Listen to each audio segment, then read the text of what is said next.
Hey guys, Sherm here, and today I'm not going to be testing the Ferrari LaFerrari Aperta in multiplayer in Asphalt 9. Rather, TinyMcMicro has given me some races in his almost completely upgraded 5-star one, with all upgrades and imports applied except for a couple of epics on top speed and handling, so nearly maxed. Now, back when I made a video about this previously, I was talking about how it was pretty much one of the A-class kings along with the Aculone, so being slightly worse than the Aculone but slightly better than the Pagani Huayra BC. It has slightly better acceleration than the BC but slightly lower top speed, only by 1 or 2 miles per hour though. Its handling is a lot better, but its nitro is quite a bit worse. And I would say that this car's biggest weakness is probably its nitro. While it's not bad by any means, it's not nearly as good as the Huayras, and this can lead to it running out of nitro on some parts of tracks. So while I would say that these two cars probably have quite close performance overall, and that the Genti Aculone is probably still slightly better than both of them,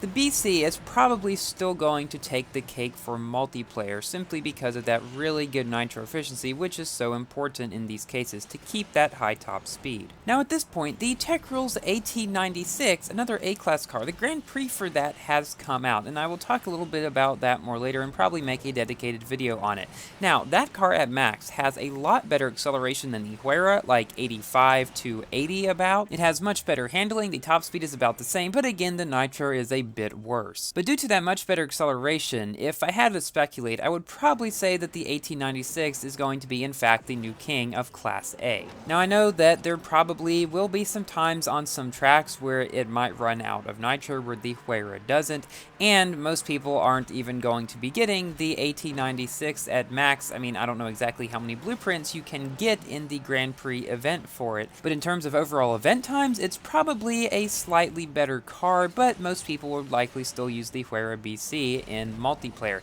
because we know that in multiplayer, people naturally gravitate toward those cars that have really good nitro efficiency and are quite agile, and while the Huayra doesn't have the most amazing handling, it's still pretty good, it drifts nicely, and so people really like it. I unfortunately still have my Huayra at 3 stars because whenever packs came out for it, I was saving up tokens for something else. Now I have about 17,000 tokens, and I'm trying to figure out whether I should try to buy packs for some car that is there now, like the Aston Martin GT12 for example, and try to start that up a little bit because it might be useful in the Avia event, or just continue saving up. And I'm leaning towards just continue saving up for now and see how close I'm actually going to be able to be to get the Avia, because if it's a matter of like just a couple of blueprints between getting it and not, and I can spend a few thousand tokens maybe on some car in order to get the Avia versus not getting it, yeah, I might go for it then. But the problem is, you still have to think, not only are the cars required maxed in the later stages, but also like with all of the epics. I think I can get pretty close to getting it because I have the Elise and the Pininfarina at completely maxed gold, and I only need one more epic for the Evora, which I will probably be able to get in the Avia daily event that's going on.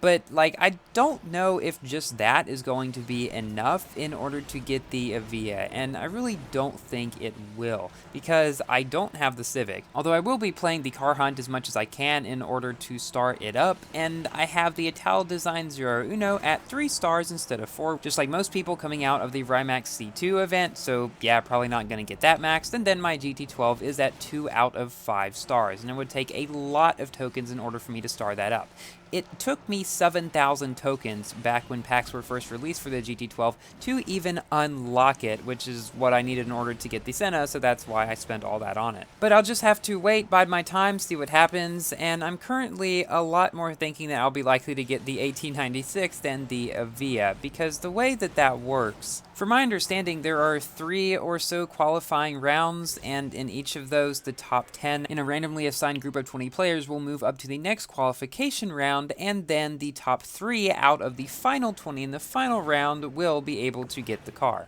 What it looks like is that there will be 3 different qualifiers, and you don't have to get top 10 in all of them in order to move in the final round, only one of them. So basically, half of players are going to move on to the final round, and then 3 out of 20 get those, so that is what, 3 out of 40 players who play the event are going to get the AT96? I mean, that's not terrible necessarily. Yes, it does artificially limit the amount of people that are going to be able to get the car, but you do have to keep in mind it is pretty much going to be an A-class king. Now, while you do not have to do all the qualifying rounds in order to get to the final round, only one of them from what I can see, they all do give you rewards as well as the practice rounds before all of them. So make sure to still play those even if you have already qualified for the final round, because they do give you some credits, but more importantly, blueprints for the AT96. Now, they will not let you unlock the car by that. Only the top 3 out of 20 in the final rounds will be able to get the key for the car, because that is how it is. It is a key card, just like the Jesco and the Rimac, but they will allow you to start up and hopefully upgrade it more within the event, or at least have it more upgraded if you're able to get the key. Honestly, the main reason I'm waiting a little bit to make a video on it is so that I can at least see what the qualifier 1 is like, so I can have a little bit better understanding of really what is going on. Because right now,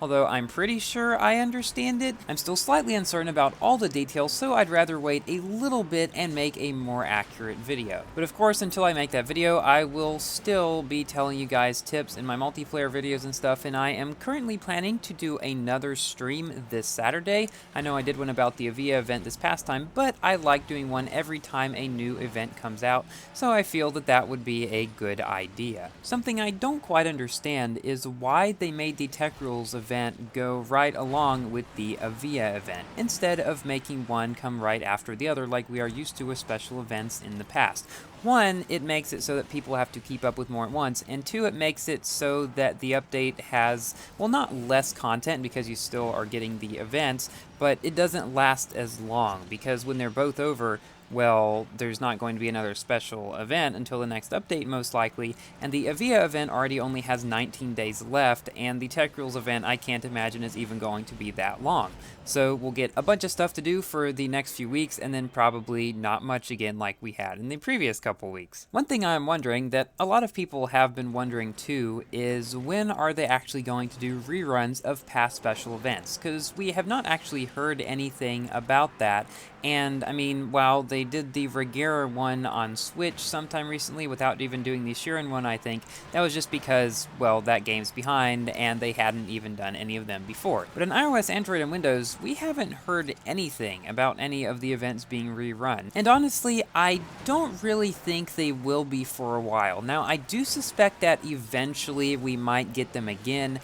but I don't think we will anytime soon, and that's because they've come out with packs for a lot of these special event cars. Even the Sharon, the Regera, they did the Terzo recently. They've had plenty and plenty of chances to get Huracan blueprints outside of its special event, so that's why I think they're probably not going to do reruns of those anytime soon. It might be, honestly, a couple years before we get them, but of course that is just my speculation. I haven't heard anything about any reruns for any of them. Honestly, one of the reruns that I would like to see most is the Jesco event, but a lot easier than it was this past time, because that was just crazy hard. And you know what? If Gameloft didn't want to, they really wouldn't even have to make it easier, because the thing is, if it reran even in the same terrible way it came the first time, we already have cars like the Ginetta and the A12 at some stars that we will need them for the event. So a lot of it will be getting cars like the Aculone, which I wasn't able to get,